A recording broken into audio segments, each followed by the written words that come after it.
Hey everyone! Today we're diving into the fascinating world of Tiffany Company, the most iconic jewelry house in the world. And believe me, what you're about to discover will leave you speechless.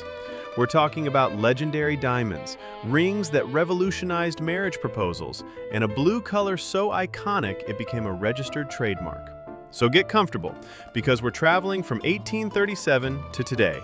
And if you're passionate about luxury, history, and extraordinary jewelry, don't forget to subscribe and hit the bell to not miss any of our upcoming videos.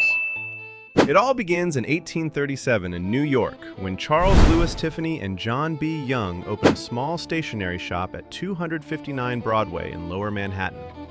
Charles's father, who owned a cotton factory, invested $1,000 to launch the venture, and from the start, Tiffany did something revolutionary for the time.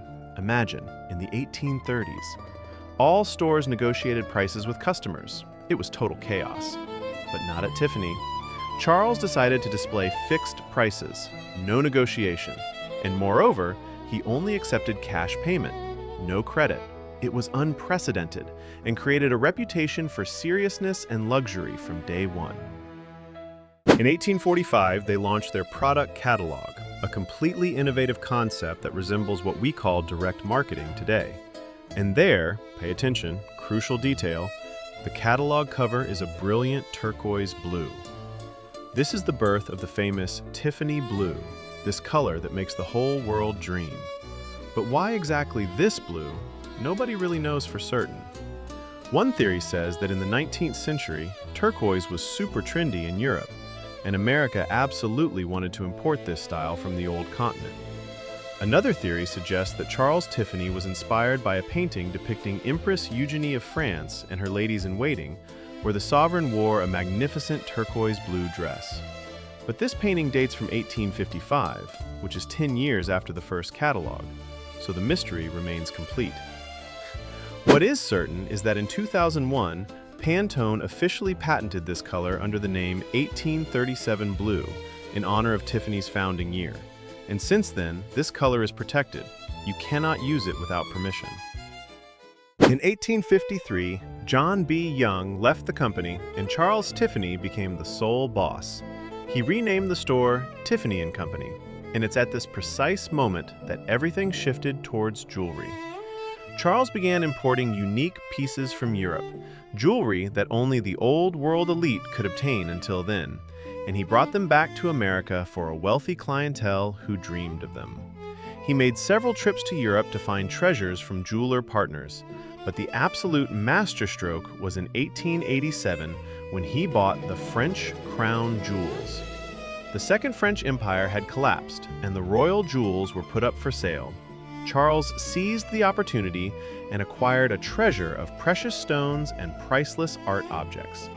It's this moment that definitively propelled Tiffany to the rank of the world's greatest jewelry houses. Parallel to imports, in the 1850s, the brand began creating its own pieces in sterling silver, and this became an incredible catalyst for fame. The clientele became increasingly prestigious, and among the famous customers, there was President Abraham Lincoln himself, who personally visited the store in 1862 to buy a pearl necklace he wanted to give to his wife. Imagine the scene. That same year, 1862, during the Civil War, Tiffany Company partnered with the Union Army to provide Model 1840 cavalry sabers, flags, and surgical instruments, thus showing their patriotic commitment. 5 years later, in 1867, Tiffany became the first American company to win the Excellence in Silverware Award at the Universal Exhibition in Paris, a major international recognition that consolidated their worldwide reputation. But wait, because in 1878 arrives the most legendary jewel in all of Tiffany's history, the Tiffany Diamond. A yellow diamond of breathtaking beauty. Charles Louis Tiffany discovered this treasure in the mines of South Africa and paid $18,000 to acquire it, a fortune at the time. The diamond initially weighed 287 carats. It's colossal. But after cutting, it was reduced to 128 carats.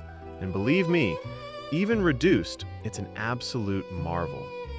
This diamond instantly became famous and traveled around the world to be exhibited in various international exhibitions. But what's even more fascinating is that only 4 women have had the honor of wearing this jewel throughout history. And you know what?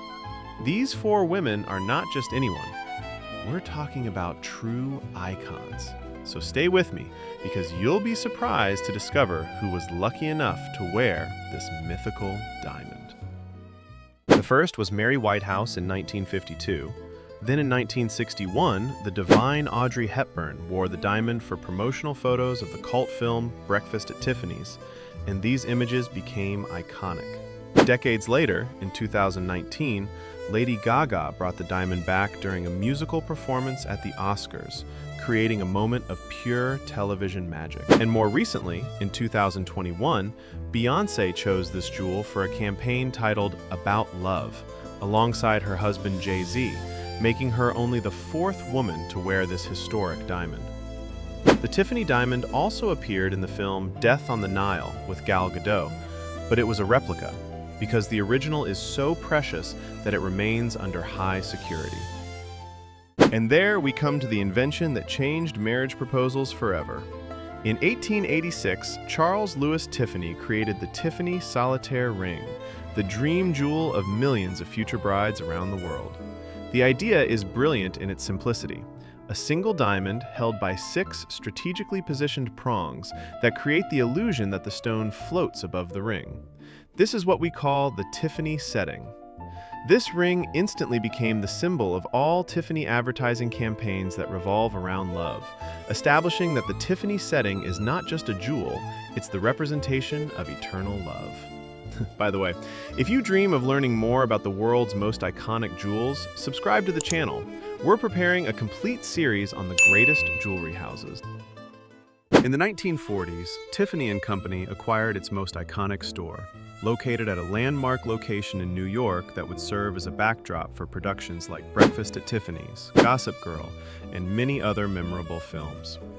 Located at the intersection of 7th Avenue and 5th Avenue, this store became an unmissable tourist destination, and one of the most remarkable details of the facade is an imposing clock held on the shoulders of a human figure. This clock, known as Atlas, pays homage to the mythological Titan Atlas, who carried the world on his shoulders. And in 2014, Tiffany brought the legacy of this clock to life by launching the Tiffany Atlas collection, including watches and jewelry adorned with Roman numerals. The year 1961 brought a cinematographic glow that forever cemented Tiffany Company as a global cultural icon with the release of the film Breakfast at Tiffany's. The opening scene of the film became an absolute iconic symbol.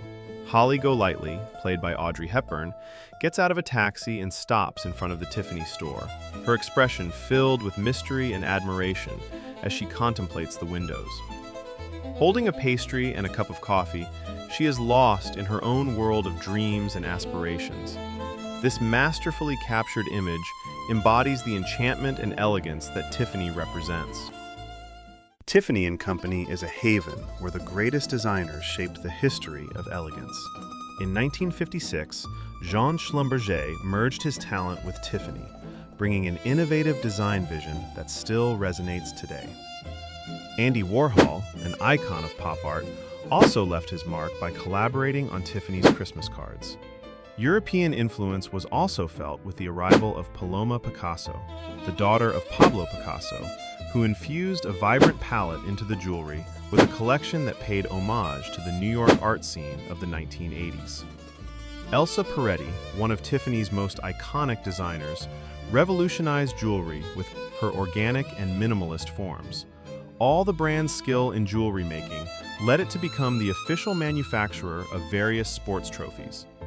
The Vince Lombardi Trophy, coveted by NFL teams that win the Super Bowl, and the Larry O'Brien Trophy, awarded to the NBA champion, are both manufactured by Tiffany. The world's greatest athletes raise trophies created by this legendary house. And it's not over, because now we're going to talk about social commitment, sustainability, and an acquisition that shook the luxury world. So hold on tight. In addition to its stunning elegance, Tiffany Company is a brand committed to sustainability. Since 1992, the company has been sourcing ethical gold, followed by the Kimberly Process certification for diamonds. This rigorous selection rejects more than 99% of diamonds, prioritizing integrity in each precious stone. Moreover, in 2004, Tiffany stopped selling coral jewelry due to the decline in ocean health. The famous Tiffany blue boxes are recyclable, echoing their commitment to environmental responsibility. In 2011, the company joined the United Nations Global Compact, aligning its operations with global sustainability and human rights goals. In November 2019, an announcement reverberated in the luxury industry. LVMH would acquire Tiffany Company for $16.2 billion, an astronomical sum that testified to the priceless value of the brand. However, in September 2020, LVMH decided to cancel the purchase. A legal battle ensued, with Tiffany seeking to enforce the acquisition or obtain compensation for damages, while LVMH alleged mismanagement by Tiffany during the pandemic, voiding the purchase contract. Reports suggested that LVMH had backed out due to dividends paid by Tiffany to shareholders, despite financial losses during the pandemic. But in October 2020, a turnaround occurred. LVMH announced it would acquire Tiffany Company at a reduced price, and legal proceedings were halted.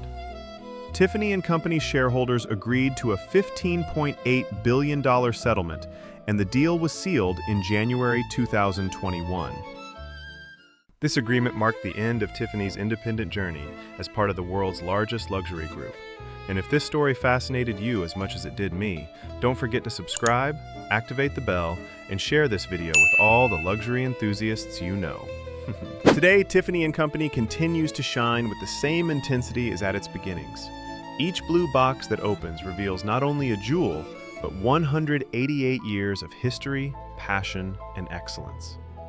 From the small stationery shop on Broadway to the sparkling windows of Fifth Avenue, from Charles Louis Tiffany to the LVMH empire, this house has crossed eras while remaining faithful to a single promise: to create objects that transcend time and embody eternal love.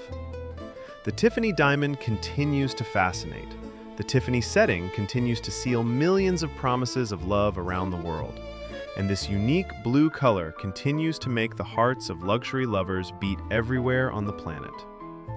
Each piece that comes out of the Tiffany workshops carries within it the legacy of generations of passionate artisans, visionary designers, and a family that knew how to transform an American dream into a global legend. That's the magic of Tiffany Company. It's not just a jewelry brand, it's a symbol of timeless elegance, impeccable quality, and precious moments that remain engraved in our memories forever. So the next time you see that famous blue box, remember that behind it lies an extraordinary story that began almost 2 centuries ago and continues to write new chapters every day. Thank you so much for watching this video to the end. Your support means a lot to me. Don't forget to leave a like if you enjoyed it, to subscribe if you haven't already, and especially, tell me in the comments what your favorite Tiffany jewel is, or if you dream of owning one someday. I'll see you very soon for a new dive into the fascinating world of luxury and elegance. And remember, elegance is not a question of price, it's a question of attitude and passion. See you soon, my friends.